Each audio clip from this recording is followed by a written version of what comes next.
There was a moment, not that long ago, when Amy Schumer wasn't just a comedian. She was the comedian. Arenas packed.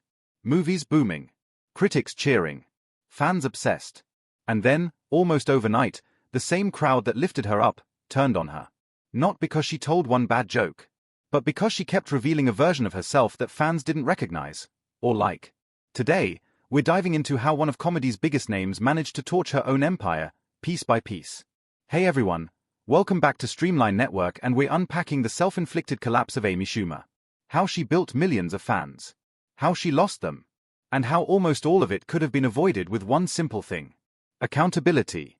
Before we dive in, tap that subscribe button so you never miss the next deep dive. Alright, let's go back to where the rise began. Before she was headlining movies, Amy Schumer was just another hopeful performer circling New York's tiny clubs. She trained as a theater actor first, but in the early 2000s she jumped into stand-up, doing midnight sets, open mics, whatever she could get. Her big early break? Last Comic Standing in 2007. She didn't win, finished fourth, but viewers noticed her sharp delivery and bold stage presence. It put her on Comedy Central's radar. Then came talk show appearances, small roles, and steady momentum. But the real turning point hit in 2011, when she walked into the Comedy Central roast of Charlie Sheen and absolutely dismantled the room. One set. One night. Millions of views. And suddenly, she was the comic everyone was talking about. After the roast, Amy rocketed upward. A hit Comedy Central series. Strong ratings on Rotten Tomatoes, a fresh, no-filter style that felt new at the time, got a reputation as a fearless feminist comic. Audiences loved that she talked openly about body image, dating, gender roles, things most comics avoided. By 2015, she co-wrote and starred in Trainwreck, which exploded at the box office. She was officially the highest-paid female comedian on Earth. But the higher the climb, the more visible the cracks became. And people started noticing those cracks fast. In 2015, a major publication ran a profile praising her success. But tucked inside the applause was a serious criticism. Her jokes about race. Fans who adored her girl power story suddenly saw something else. Jokes stereotyping Latina women and Latino men. Stuff that didn't match her progressive champion branding. Instead of listening, Amy fired back. I play the character who says the dumb thing. It's a joke. People laugh. And just like that, she brushed off everyone. No apology. No reflection. Just ego. The moment didn't destroy her career. But it cracked her armor. And the next scandal smashed it open. January 2016. Comedian Wendy Liebman accused Amy of using one of her jokes in a major special. At first people thought it was a misunderstanding, until video comparisons came out. Then Kathleen Madigan accused her too. Then more clips surfaced. Side by side, the jokes weren't similar. They were almost carbon copies. So Amy went on a radio show to deny everything. She said she'd never seen the other comedians work. She suggested the women were jealous. She said success makes people bitter. But the tone? Cold. Defensive. Arrogant.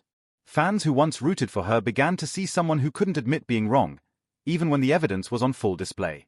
Her reputation never recovered from this moment. But sadly, it got worse. As people re-examined her older material, another disturbing moment resurfaced.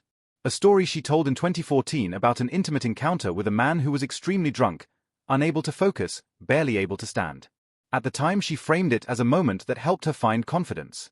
But when fans re-watched it later, many were horrified. The man she described sounded far too impaired to consent. For someone who constantly spoke against misconduct, the story felt hypocritical and unsettling. Comment sections flooded with outrage. Now Amy wasn't just facing criticisms about jokes. People were questioning her ethics. Then came the Glamour magazine incident. Her name was included in a special issue celebrating plus-size women. But Amy pushed back publicly, insisting she wasn't plus-size and implying it might negatively affect young girls. Fans were confused. Didn't she constantly preach body positivity? Why was she offended by a label she said she supported? Even model Ashley Graham called her out for the contradiction.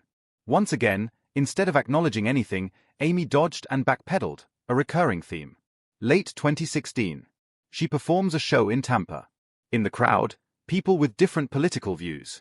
Normal for any comedian. But Amy stopped her set to single out a man who supported Donald Trump, dragging him into a public debate mid-show, mocking him, and throwing jabs until he walked out.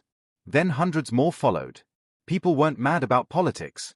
They were mad she turned a comedy show into a lecture and humiliated an audience member for disagreeing. Once again, she couldn't handle pushback without attacking. A few months later she released the Leather Special, part of a $13 million Netflix deal. This was her chance at redemption. But the special bombed, thousands of one-star reviews, audiences unimpressed, critics calling it stale. Her response? She blamed organized haters and extremists online. But people who watched the special knew the truth. It just wasn't funny. And yes, more stolen joke accusations appeared again. By this point, Amy's brand wasn't just damaged. It was sinking. Then came I Feel Pretty in 2018, a movie meant to empower women. But viewers said it did the opposite, implying a woman needs a head injury to feel beautiful. Critics trashed it. Audiences rolled their eyes. And Amy, once again, shrugged off the backlash as people projecting. Her pattern was undeniable. If she offended someone, they were oversensitive. If she copied someone, they were jealous. If her material flopped, the haters organized. If someone disagreed, attacked them.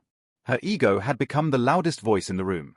Amy Schumer wasn't destroyed by haters or the internet. She wasn't cancelled. She wasn't sabotaged. She simply couldn't admit mistakes. Ever. She climbed to the top with bold, fearless comedy. And fell because she became bold about everything except accountability. Had she paused even once to reflect, apologize, evolve, this story might have ended differently. But today, she's a reminder that talent can take you to the top. And ego can drop you even faster.